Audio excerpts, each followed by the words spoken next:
are outnumbered 2 to 1. Contain, burn, and destroy.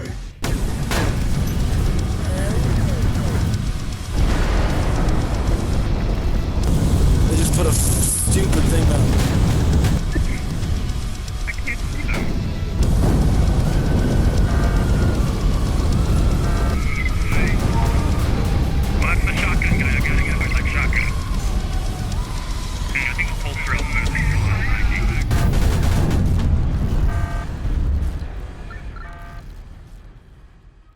Iron Rebellion is a mech VR game that has me floored that no one knows about it.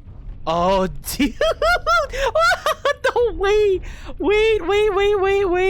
So I have to turn with my right stick. I'm actually moving my hand to look instead of like... With your left joystick. Oh, the only way that I found out about this game was when the developer posted up an image of the game on the indie dev subreddit, if I recall, and I saw the trailer for the game, and my neurons just started activating when I just saw you just pressing buttons left and right, playing with the weapons, you know, the cockpit, the movement, everything I wanted in a VR game and more. And oh boy, did this game deliver. Fuck yeah. I pinged 2 of them. Oh my goodness gracious!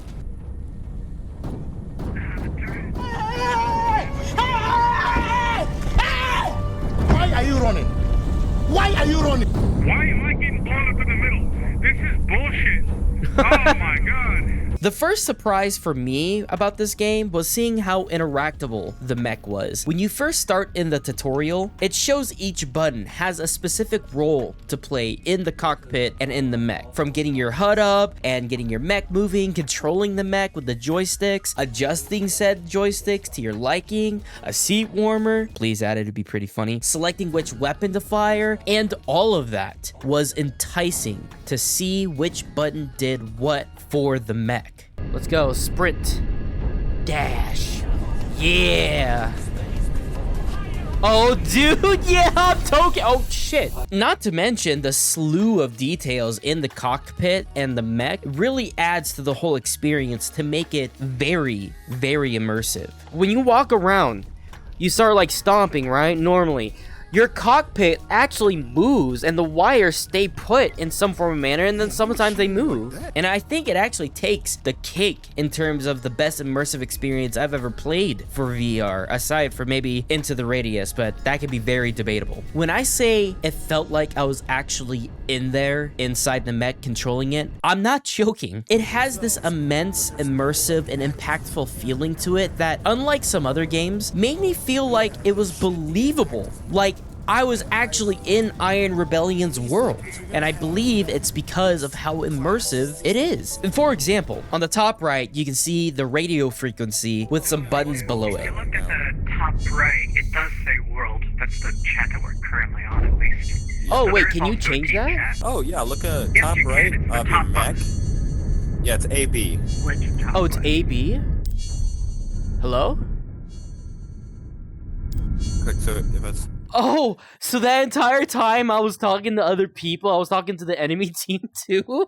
There's no menu for you to use to turn on or off the radio chatter, but instead a button within the game, inside the mech, within the world that actually changes how you listen to other people, and it doesn't take away from that immersion. In other games, there's obviously floating HUDs that you can use to either find matches, change classes, or something along those lines, and in my opinion, it breaks away from that immersion you first feel when you start playing the game. But in Iron Rebellion, because of it being a mech game, HUDs like these make sense and adds in to that immersion that I was talking about before. And another thing that makes sense is you're usually holding on to these joysticks to move around and shoot other mechs or move your own mech, but the cool thing is that if you accidentally let go of the controls of your mech, you'll lose control of your mech. There's no automatic movement wherever your hand is at. You have to hold the left controller to move your mech around, and that is important. Other things, for example, there's no automatic pickup item while hovering over with your mech, but instead you have to pull the lever between your crotch so that it actually goes into your storage or up your mech's ass essentially to use it for later. You have a button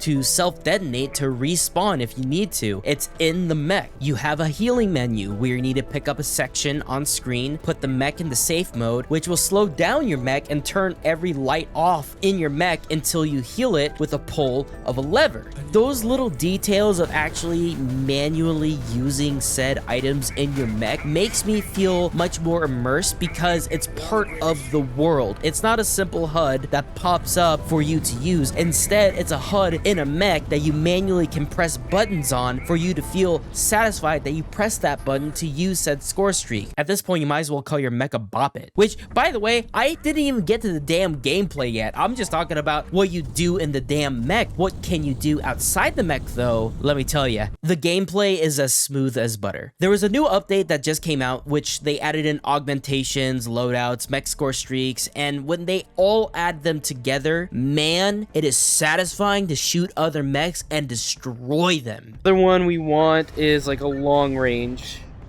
Yeah, sniper and then a minigun for close. And then augmentation, there's, 2 times optic. And then, and then we could save this as a preset. Oh yeah, I definitely want to try this out.